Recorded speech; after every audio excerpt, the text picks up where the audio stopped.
നല്ലൊരു work, super work.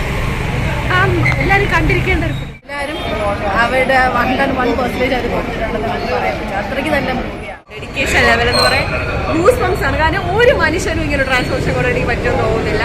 എനിക്ക് ഒരാൾക്ക് കണ്ട് പറഞ്ഞ് മനസ്സിലാക്കാൻ പറ്റുന്നതിൽ അപ്പുറമാണ്. നമുക്ക് ഭയങ്കര ഇൻവോൾവ് ആയിട്ട് കാണാൻ പറ്റി. നിങ്ങൾ വിചാരിക്കാത്ത 2-3 സീൻസുള്ള സിനിമയാണ്. അതാണ് സിനിമയുടെ സസ്പെൻസ്. പിന്നെ ക്വാളിറ്റി അത് ഗഡിലായിട്ട് വന്നു. 25 കൊല്ലം ഇതിനു വേണ്ടി ഇങ്ങനെ ഒരു എഫേർട്ട് എടുത്താലും നമുക്ക് ഒന്നും കുറ്റം പറയാൻ പറ്റില്ല. അത്രയും മികച്ച സംഭവം സിനിമയെ കൊണ്ടുവന്നിട്ടുണ്ട്.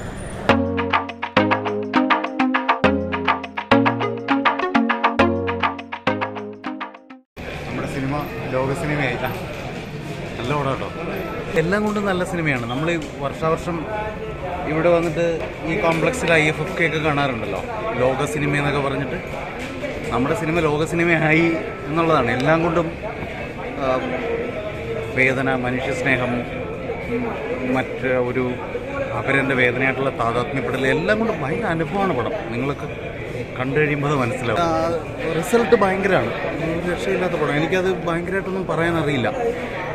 എക്സ്പീരിയൻസ് ചെയ്യേണ്ട ഒരു പടം. അത് ഇങ്ങനെ വിശദീകരിച്ചറിയാൻ എനിക്ക് പറ്റുന്നില്ല. അതിൻ്റെ ഒരു ഹാങ് ഓവർ ഞാൻ വിട്ടിട്ടില്ല. നല്ല പടമാണ്, ഗംഭീര സിനിമ. ഗംഭീരമാണ്. വാക്കുകൾ കൊണ്ട് വർണ്ണിക്കാൻ പറ്റുന്നില്ല, എല്ലാവരും കണ്ടു തന്നെ മനസ്സിലാക്കണം. ഒരു കലാകാരൻ്റെ ഏറ്റവും മികച്ച സൃഷ്ടിയാണ് ബ്ലസ്സി എന്ന കലാകാരൻ. ടൈംലെസ് ആണ്. 14 വർഷം പുള്ളി ഈ സിനിമയ്ക്ക് വേണ്ടി പുള്ളി നടത്തിയ കോൺട്രിബ്യൂഷൻ എന്താണെന്നുള്ളത് ഈ പടത്തിന് റിസൾട്ട് അറിയാൻ പറ്റും. ഒരു ഔട്ട്പുട്ടിൽ അറിയാം. ശരിക്കും അത് കണ്ടു തന്നെ മനസ്സിലാക്കണം. എനിക്ക് ഒരാൾക്ക് കണ്ട് പറഞ്ഞ് മനസ്സിലാക്കാൻ പറ്റുന്നതിൽ അപ്പുറമാണ്. വിഷ്വലി മാഗ്നം ഓപ്പസ് ബ്ലസ്സി എന്ന കലാകാരൻ്റെയും പൃഥ്വിരാജ് എന്ന കലാകാരൻ്റെയും ഇതിൽ വർക്ക് ചെയ്തേക്കുന്ന ഈച്ച് ആൻഡ് എവരി ടെക്നിക്കൽ സൈഡിലായാലും സിനിമയുടെ ബിഹൈൻഡ് ദ ക്യാമറ വർക്ക് ചെയ്തേക്കുന്ന എല്ലാവരുടെയും ഏറ്റവും മികച്ച കോൺട്രിബ്യൂഷൻ ഈ സിനിമയിൽ. ഗംഭീരം, അത് പറയേണ്ട കാര്യമില്ലല്ലോ. പുള്ളിയുടെ സൗണ്ട് മിക്സിങ് ആയാലും സൗണ്ട് ഡിസൈനിങ് ആയാലും എല്ലാം അതിഗംഭീരമായിട്ട് എല്ലാവരും നല്ല മികച്ച എല്ലാവർക്കും കൊടുത്തേക്കുന്ന വേഷങ്ങൾ വളരെ ഗംഭീരമായിട്ട് തന്നെ കൈകാര്യം ചെയ്തിട്ടുണ്ട്. അതിനകത്തൊന്നും ഒരു കളങ്കമില്ലാത്തൊരു സിനിമയാണ്. ഒരു ശതമാനം പോലും കളങ്കമില്ലാത്തൊരു സിനിമയാണ്. ബെന്യാമിൻ്റെ നോവൽ നമുക്ക് വായിച്ചതിൻ്റെ ഒരു വിഷ്വൽ ഇമ്പാക്റ്റ്, നമുക്ക് വായിക്കുമ്പം കിട്ടുന്ന ഒരു ഇമ്പാക്റ്റും വിഷ്വലി ഒരു സിനിമ കാണുന്ന കിട്ടുന്ന ഒരു ഇമ്പാക്റ്റും രണ്ടും വ്യത്യാസമാണ്. വിഷ്വലി കണ്ടപ്പോൾ കുറച്ചുകൂടി ഒരു ത്രോബിങ് എക്സ്പീരിയൻസ് ആയിരുന്നു. ഒരു വിങ്ങലോടല്ലാതെ നിങ്ങൾക്ക് കണ്ടെടുക്കാൻ പറ്റത്തില്ല ഈ സിനിമ. അത്ര ഗംഭീരമാണ്. എങ്ങനെയുണ്ടായിരുന്നു സിനിമ? നല്ല മൂവിയായിരുന്നു. നല്ല മൂവിയായിരുന്നു. പൃഥ്വിരാജിൻ്റെ നല്ല ഡെഡിക്കേഷൻ ഉണ്ടായിരുന്നു. നന്നായിട്ട് ചെയ്തിട്ടുണ്ട് എല്ലാവരും. പിന്നെ ബ്ലസ്സിയുടെ ഡയറക്ഷൻ ആയതുകൊണ്ട് അതിൻ്റെതായ ഒരു മികവുണ്ട്. നന്നായിട്ട് അവർ വർക്ക് ചെയ്തിട്ടുണ്ട്. അപ്പം അതിൻ്റെതായ ഒരു ഔട്ട്പുട്ടുണ്ട്. നന്നായിട്ടുണ്ടായിരുന്നു. നമുക്ക് ഭയങ്കര ഇൻവോൾവ് ആയിട്ട് കാണാൻ പറ്റി. നന്നായിട്ട് കരയിപ്പിക്കും. നല്ല മൂവിയാണ്. നന്നായിട്ടുണ്ട്. കുറച്ചും കൂടെ ഇമോഷണൽ ടച്ച് ആയിട്ടുള്ള, കുറച്ചും കൂടെ ലിറ്ററേച്ചർ പരമായിട്ട് ഇഷ്ടപ്പെടുന്ന അവർക്കൊക്കെ കാണാൻ നല്ലതാണ്. സാഹിത്യപരമായിട്ടൊക്കെ ഇഷ്ടം. നന്നായിരുന്നു, അടിപൊളിയായിരുന്നു. പൃഥ്വിരാജിൻ്റെ ആക്ടിങ് വേറെ ലെവല്, രക്ഷയില്ല. ശരിക്കും ഒറിജിനലുള്ള നജീബ് കാക്കൻ്റെ നമുക്ക് കാണാം, നേരിട്ട് കാണാം നമുക്ക് എന്താന്നുള്ളത്. നന്നായിരുന്നു. നല്ലൊരു എമോഷണൽ ടച്ച് കൊടുക്കുന്നുണ്ട്. ഞാൻ തന്നെ ഇരുന്ന് കരയുമായിരുന്നു. നല്ലായിരുന്നു. നല്ല പടമാണ്. ശരിക്കും ഒറിജിനൽ സൗദി തന്നെയാണ്. കാരണം 92 കാലഘട്ടങ്ങളിലൊക്കെ സൗദി ചെന്നാൽ ഇത് തന്നെയാണ് അനുഭവിച്ചിരിക്കുന്നത്. ഞാനും പ്രവാസിയുടെ ഭാര്യ, അത് കാരണം ഞങ്ങൾക്ക് അറിയാൻ പറ്റും. Nice movie. One of the ബെഞ്ച് മാർക്കായിട്ട് മലയാളം മൂവിക്ക് എടുത്തു വയ്ക്കാൻ പറ്റിയൊരു പടം തന്നെയാണ്. പൃഥ്വിരാജ് കുമാർ നമ്മൾ പ്രതീക്ഷ പോലെ തന്നെ കലക്കി വെച്ചിട്ടുണ്ട്. കലക്കി വെച്ചാൽ അടിപൊളിയായിട്ട് പുള്ളിക്കാരൻ നീറ്റ് ആൻഡ് ക്ലീൻ ആയിട്ട് ചോദിച്ചിട്ടുണ്ട്. പെർഫോമൻസ് വൈസും എല്ലാം കൊണ്ടും പടം ഒരു ഇൻ്റർനാഷണൽ സ്റ്റഫ് തന്നെയാണ്. നമ്മളത് കാണേണ്ടതാണ്. ഇതൊരാൾ ജീവിച്ച് തീർത്ത ഒരു ജീവിതമാണെന്ന് കാണുമ്പോൾ നമുക്കത് ഒരുപാട് പേഴ്സണലി നമുക്ക് ടച്ച് ആവും സിനിമ. അതുകൊണ്ട് തന്നെ നമുക്ക് ഞാൻ പറയാം, എപ്പോഴും ഇന്ത്യൻ സിനിമയിൽ നമുക്ക് ഇതുപോലൊരു പടം ഇതിൽ വന്നിട്ടില്ല. എടുത്തു വയ്ക്കാം ഇവിടെ. നല്ല നല്ല മൂവിയായിരുന്നു. പെർഫോമൻസ് വൈസ് 16 വർഷത്തിൻ്റെ എഫേർട്ട് നമുക്കത് കാണാൻ കിട്ടുന്നുണ്ട്.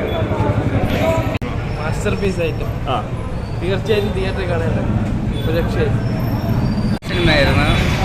നല്ല രസമുണ്ടായിരുന്നു കണ്ടിരിക്കാൻ. ഇത്രയും ഡ്യൂറേഷൻ ഉണ്ടെങ്കിൽ നമുക്കത് ഫീൽ ചെയ്യില്ല. ഇത്രയും ലാഗോ അങ്ങനെ ഒന്നുമില്ല. നന്നായി ചെയ്തിട്ടുണ്ട്. എല്ലാ ഡിപ്പാർട്ട്മെൻറ്റും, മ്യൂസിക്കായാലും വിഷ്വലായാലും ആക്ടിംഗ് ഒക്കെ എടുത്ത് പറഞ്ഞ ഒരു രാജു സാറിൻ്റെയും വേറൊരു ബ്രോയിലൊക്കെ ആക്ടിംഗ് ഒക്കെ, ബ്ലസ്ലി സാറിൻ്റെ ഫിലിം ഒന്നും പറയില്ല. ഭയങ്കര നൈസായി മേക്ക് ചെയ്തിട്ടുണ്ട്. എല്ലാ ഡിപ്പാർട്ട്മെൻറ്റും സൂപ്പറായിട്ട് ചെയ്തിട്ടുണ്ടായിരുന്നു. നല്ല പടം. സർവൈവർ ത്രില്ലർ എങ്ങനെ ഇരിക്കും അതുപോലെ തന്നെ നല്ല എക്സ്പീരിയൻസ്. നല്ല പടിയാണ്. നല്ല പടം. എങ്ങനെയുണ്ടായിരുന്നു? എല്ലാം കൊള്ളാം. നല്ലൊരു ഇമോഷണൽ ടച്ച് കൊടുത്തിട്ടുണ്ടോ സിനിമ? നല്ലൊരു വർക്ക്, സൂപ്പർ വർക്ക്. എല്ലാവരും കണ്ടിരിക്കേണ്ട ഒരു ഫിലിം തന്നെ. പടമായിരുന്നു. Dedication of Prithviraj. പിന്നെ ബ്ലസ്സിയുടെ ഡയറക്ഷൻ ഓവറാൾ എടുത്തു പറയേണ്ടത് വിത്തോട്ട് ഇനി ഡയലോഗ് കുറേ നേരം സിനിമ കണ്ടിറങ്ങി കഴിയുമ്പോഴാണ് നമ്മൾ ഇതിൽ കുറേ നേരത്തിൽ ഡയലോഗ് ഇല്ല നമ്മൾ ആലോചിക്കുന്നത്. പക്ഷേ ഡയലോഗ് ഒന്നും ഇല്ലെങ്കിൽ പോലും പടം ഭയങ്കരമായിട്ട് കണക്ട് ആവുന്നു. കണ്ടിരിക്കുന്ന ആളുകളെ ആ 3 മണിക്കൂർ പടം എൻഗേജ് ചെയ്യിക്കുന്നത്. എങ്ങനെയുണ്ടാവും സിനിമ?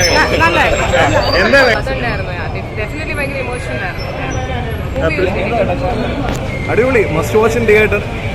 എന്താ പറയുക, പൃഥ്വിരാജ് പടത്തിന് വേണ്ടി അയാളുടെ ജീവിതം ഒരു 10-16 വർഷത്തിന് വേണ്ടി മാറ്റി വെക്കുക എന്ന് പറയുമ്പോൾ ചെറിയ കാര്യമല്ലേ. So definitely must watch in theatre. Prithviraj deserves A national award. Cinema അടിപൊളിയായിട്ടുണ്ട്. എന്താ പറയുക, ഇമോഷണലി ഡൗൺ ആയിട്ടുള്ള ഞാൻ എല്ലാ റിലീസും ഇങ്ങനെ ഒതുങ്ങി പോകുന്നു. കാര്യം എന്താ കണ്ടു ചെയ്യണമെന്ന് എനിക്ക് പറയാൻ പറ്റില്ല. അത്രത്തോളം ബ്ലസ്സി സാറിന് 16 വർഷം മാറ്റി വെച്ചതിൻ്റെ ഫുള്ള് നമുക്ക് ഈ ഫിലിമിൽ കാണാൻ കഴിയുന്നുണ്ട്. അതുപോലെ രാജുവിൻ്റെ ഡെഡിക്കേഷൻ ലെവൽ എന്ന് പറയാൻ ന്യൂസ് പംസ് ആണ്. കാരണം ഒരു മനുഷ്യനും ഇങ്ങനെ ട്രാൻസ്ഫോർമേഷൻ കൊണ്ട് എനിക്ക് പറ്റുമെന്ന് തോന്നുന്നില്ല. പണ്ട് അടിപൊളിയാണ്. ആ നോവൽ വായിച്ചതിനേക്കാളും ഒരുപാട് ഇമോഷണൽ എല്ലാവരും പിടിച്ചെടുത്തത്. പിൻ ഡ്രോപ്പ് സൈലൻസ് ആയിരുന്നു തിയേറ്റർ ഫുള്ളും. അതുകൊണ്ട് ഒരു മസ്റ്റ് വാച്ച് മൂവി തന്നെയാണ്. ഉറപ്പായിട്ട് ഒരുപാട് അവാർഡ്സ് വിളിച്ചാണ്.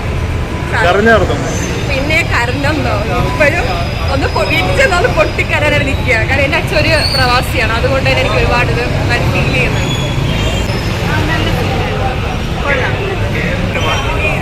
പൃഥ്വിരാജ് വളരെ നല്ലവണ്ണം അഭിനയിച്ചിട്ടുണ്ട്.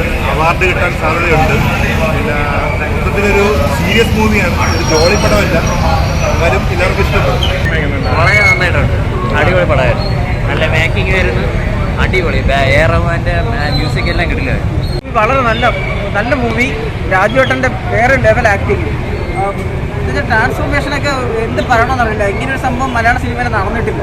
നമ്മൾ തമിഴിലൊക്കെ സൂര്യയും അതുപോലെ പ്രതികൂടെയൊക്കെ ഇന്ത്യയിൽ ആമിർ ഖാനൊക്കെ എടുക്കുന്നത് കണ്ടിട്ടുണ്ടെന്നല്ലാതെ രാജുവേട്ടൻ്റെ ഭയങ്കരമായൊരു ട്രാൻസ്ഫോർമേഷൻ, ഭയങ്കരമായ ഡെഡിക്കേഷൻ, ആ മൂവിക്ക് വേണ്ടിയിട്ടുള്ള ഡെഡിക്കേഷൻ, ഹാറ്റ്സ് ഓഫ്. ഭയങ്കര സൂപ്പറായിട്ടുണ്ട്. അതുപോലെ തന്നെ മൂവി മ്യൂസിക് ഫുള്ള് എ.ആർ.റഹ്മാൻ്റെ മ്യൂസിക് നമ്മളെ ഗ്രാബ് ചെയ്തിരുത്തുകയാണ് മൊത്തത്തിൽ. അതുപോലെ ബ്ലസ്സിയുടെ ഡയറക്ഷൻ, സ്ക്രീൻ പ്ലേ മനോഹരമാണ്. രാജുവേട്ടൻ്റെ ക്ലോസപ്സ് എല്ലാം ഒപ്പിയെടുത്തേക്കാണ്. ഓരോ മൂവ്മെൻറ്റ്, ഓരോ പാർട്സിൻ്റെ പോലും ആക്ടിങ് പുള്ളി ഒപ്പി സ്ക്രീനിൽ എടുത്തിട്ടുണ്ട്. ഭയങ്കരമായ മനോഹരമായ ഡയറക്ഷൻ. സിനിമാറ്റോഗ്രഫി സുനിലിൻ്റെ മനോഹരമായിട്ടുണ്ട്. അതുപോലെ ഗോകുൽ എന്ന പയ്യൻ്റെ ആക്ടിങ് ഭയങ്കര നല്ല ആക്ടിങ് ആണ്. പുള്ളിയും ട്രാൻസ്ഫോർമേഷൻ നല്ലോണം ചെയ്തിട്ടുണ്ട്. ചില സമയങ്ങളിൽ ഈവൻ രാജുവേട്ടൻ്റെ പോലും ടൈറ്റായിട്ട് ഉള്ളൊരു ആക്ടിങ് പുള്ളിയുടെ ഭാഗത്ത് നിന്നുണ്ടായിട്ടുണ്ട്. അതുപോലെ ജിന്നിജീൻ്റെ ആക്ടിങ് വളരെ മനോഹരമാണ്.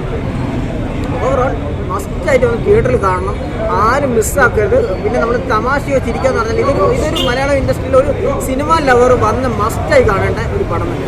അതാണ് എനിക്ക് പറയാനുള്ളത്. എന്തായാലും വന്ന് കാണണം. ഭയങ്കരമായിട്ട് ഒപ്പിയെടുക്കണം. നമുക്ക് ദുബായിലൊക്കെ പോകാത്തവർക്ക് പോലും അതിൻ്റെ ഒരു എഫേർട്ട് കാര്യമായിട്ട് നമ്മൾ നെഞ്ചിലോട്ട് ക്ലോസ് ആയിട്ട് അത് മനസ്സിലാവുന്നുണ്ട്. ഭയങ്കര ഇമോഷണലായിട്ട് നമ്മൾ അറ്റാച്ച്ഡ് ആവണം. ഒരു മൂവിയിലോട്ട് ഇമോഷണലി അറ്റാച്ച് ചെയ്ത് ഗ്രാബ് ചെയ്താൽ എളുപ്പമുള്ളൊരു കാര്യമല്ല. അതാണ് ഓരോ സ്ക്രീനും ഞാനത് പറഞ്ഞ മൈന്യൂട്ടായിട്ട് ബ്ലസ്സി അത് അത്രത്തോളം ശ്രദ്ധിച്ചിട്ടുണ്ട്. പുള്ളിയുടെ 16 കൊല്ലത്തെ ആ എഫേർട്ടിൻ്റെ ആ ഒരു ഇമ്പാക്റ്റ് എന്തായാലും കാണാറുണ്ട്. മസ്റ്റായി കാണണം. എൻ്റെ വിഷ്വൽസ് നല്ലതാണ്. പിന്നെ പൃഥ്വിരാജ് എടുത്തിരുന്ന എഫേർട്ട് അത് ഭയങ്കര എഫേർട്ടാണ്. Must watch. തിയേറ്ററിൽ തന്നെ കാണേണ്ട പടവുമാണ്. നല്ല പടം. സിനിമയിൽ കാണുമ്പോൾ അതൊക്കെ നമുക്ക് കിട്ടും. തിയേറ്ററിൽ തന്നെ കാണണം. വിഷ്വൽസും മ്യൂസിക്കും എല്ലാം നല്ലതാണ്. ഇത്തവണയുള്ള മേക്കിംഗ് തന്നെയാണ് എൻ്റെ നല്ലൊരു എടുത്തിട്ടുണ്ട്. ഒരു മലയാളം മൂവിനെ എന്ന് പറയാൻ പറ്റിയ ഹോളിവുഡ് മൂവി ലെവലിൽ തന്നെ എടുത്തു വെച്ചിട്ടുണ്ട്. പടം കൊള്ളാം. നമ്മൾ എടുത്തു പറയുന്നത് പറഞ്ഞാൽ പൃഥ്വിരാജിൻ്റെ ഡെഡിക്കേഷൻ, പിന്നെ ബ്ലസ്സിയുടെ ആ കഷ്ടപ്പാട് ഇതായി. നല്ല സിനിമ. ഞാൻ നോവൽ വായിച്ച് നോവലുള്ള ഒന്നുമില്ല, എന്നാലും എടുത്തു വെച്ചിട്ടുണ്ട് സിനിമ. നമുക്ക് അത് നമ്മൾ അനുഭവിക്കുന്ന പോലെ തോന്നും പടം കണ്ടാൽ. നല്ല മൂവിയാണ്. എടുത്ത് പറയുന്ന പറയുന്നത് പൃഥ്വി സാറിൻ്റെ ഡയറക്ഷനും എ.ആർ.റഹ്മാൻ സാറിൻ്റെ മ്യൂസിക് എല്ലാം, പൃഥ്വിരാജ് സാറിൻ്റെ ആക്ടിങ് ആയാലും അത് പൃഥ്വിരാജ് മാത്രമല്ല ചെയ്തിരിക്കുന്ന എല്ലാവരും അവർ പറയുക ഒരു 101% അത് കൊടുത്താണ് ചെയ്തിരിക്കുന്നത്. ഒരാളെ മാത്രം നമുക്ക് എടുത്ത് പറയാൻ പറ്റില്ല. ആ സിനിമയിൽ പിന്നിൽ പ്രവർത്തിച്ച എല്ലാവരും അവരുടെ 101% അവർ കൊടുത്തിട്ടുണ്ടെന്ന് നമുക്ക് പറയാൻ പറ്റും. അത്രയ്ക്ക് നല്ല മൂവിയാണ്. എ.ആർ.റഹ്മാന്റെ ബീജം എല്ലാം അതാണ്. എല്ലാവരും സാറ് എയർമെൻസ് മാത്രമല്ല എല്ലാവരും അവരവരുടെ 101% അവർ കൊടുത്ത് നന്നായിട്ട് ചെയ്തിട്ടുണ്ട്. ബ്ലസ്സിയുടെ 16 വർഷത്തെ കാത്തിരിപ്പ് വെറുതെ ആയില്ല. ലോക സിനിമയുടെ മുമ്പിൽ മലയാള സിനിമ ഇടം പിടിക്കും തീർച്ച. അത്ര ഗംഭീരം ബാക്ക്ഗ്രൗണ്ട് മ്യൂസിക്, റസൂൽ പൂക്കുട്ടി, എ.ആർ.റഹ്മാൻ അവരെ കോമ്പോ സൂപ്പറായിട്ടുണ്ട്. പിന്നെ പൃഥ്വിരാജിൻ്റെ അഭിനയം വളരെ വളരെ ഗംഭീരം. എന്തായാലും ബ്ലെസ്സിക്ക് വേണ്ടി ഒരു ബിഗ് സല്യൂട്ട്. അത്ര ഗംഭീരം പടം, ഭയങ്കര ഇമോഷണലായിട്ട് ഞാൻ തന്നെ അറിയാതെ 3 തവണ കരഞ്ഞു. അത്ര ഗംഭീര പടം, സൂപ്പർ സൂപ്പർ, പറയാൻ വാക്കുകൾ തന്നെ ഇല്ല. അത്ര ഗംഭീര പടം. ബ്ലെസ്സിക്ക് വീണ്ടും വീണ്ടും സല്യൂട്ടാണ്. 16 വർഷത്തെ കാത്തിരിപ്പ് ഒരു കാരണവശാലും വെറുതെ ആയാലും ഒരിക്കലും അല്ല, ഒരിക്കൽ കാണുന്നവരായാലും അവർ പറയും അത്ര ഗംഭീരം. ഇങ്ങനൊരു പടം ചെയ്യാൻ പറ്റുമെന്ന് പോലും ചിന്തിക്കാൻ പോലും കഴിയുന്നില്ല. അത്ര ഗംഭീരമായിട്ട് ചെയ്തിട്ടുണ്ട്. ഞാൻ കരഞ്ഞുകൊണ്ടാണ് വന്നത്. പിന്നെ ക്യാമറ ഫേസ് ചെയ്യാമെന്നുള്ളതുകൊണ്ട് എൻ്റെ കരച്ചിൽ പരമാവധി ഞാൻ അടക്കി പിടിച്ചിട്ടാണ് ഇപ്പോഴും എവിടെ ഇരിക്കുകയാണ്. ഇല്ല, നമുക്കങ്ങനെ എന്താ പറയുക, ഞാൻ ഇറങ്ങിയപ്പോൾ എനിക്ക് ഭയങ്കര വിഷമമുണ്ടായിരുന്നു. ഇനി ഇതിൻ്റെ ഹോണ്ടിങ് ആയിരിക്കും കുറച്ച് ദിവസം. വീണ്ടും ഞാൻ സിനിമ കാണും. ഇതിൻ്റെ ഏറ്റവും എനിക്ക് സന്തോഷം എന്ന് പറഞ്ഞാൽ എൻ്റെ ഭാര്യയും മകനെയും കൊണ്ടൊന്നും ഈ സിനിമ കാണിക്കാൻ പറ്റും. അവർ ബുക്കൊന്നും വായിച്ചിട്ടില്ല. അവരടുത്തിരുന്ന് ഒരുപാട് കരഞ്ഞിട്ട് നോക്കുമ്പോൾ ഞാൻ ഭയങ്കരമായിട്ട് കരയും. ഞാൻ ഓൾറെഡി ബുക്ക് വായിച്ചതാണ്, 2-3 പ്രാവശ്യം വായിച്ചതാണ്. പക്ഷേ നിങ്ങൾ ബുക്ക് വായിച്ചിട്ടുള്ളതാണെങ്കിൽ നിങ്ങൾ വിചാരിക്കുന്നതിൻ്റെയൊക്കെ എത്രയോ മുകളിൽ സിനിമ എടുത്തു വെച്ചിട്ടുണ്ട്. എന്ന് പറഞ്ഞാൽ അത്രയും മികച്ചൊരു സിനിമയാണ് ഈ വർഷം. മലയാള സിനിമയ്ക്ക് നല്ലൊരു വർഷമാണ്. അത് ആടുജീവിതം ഏറ്റവും മുകളിൽ കൊടികുത്തി വച്ചിട്ടുള്ള ഈ സിനിമ. സസ്പെൻസ് ഒന്നല്ല, എന്താ പറയുക, നിങ്ങൾ വിചാരിക്കാത്ത 2-3 സീൻസുള്ള സിനിമയാണ്. അതാണ് സിനിമയുടെ സസ്പെൻസ്. പിന്നെ ക്വാളിറ്റി അത് ഗഡിലായിട്ട് വന്നു. 16 അല്ല 20-25 കൊല്ലം ഇതിനു വേണ്ടി ഇങ്ങനൊരു എഫേർട്ട് എടുത്താലും നമുക്ക് ഒന്നും കുറ്റം പറയാൻ പറ്റില്ല. അത്രയും മികച്ച സംഭവം സിനിമയെ കൊണ്ടുവന്നിട്ടുണ്ട്. ക്വാളിറ്റി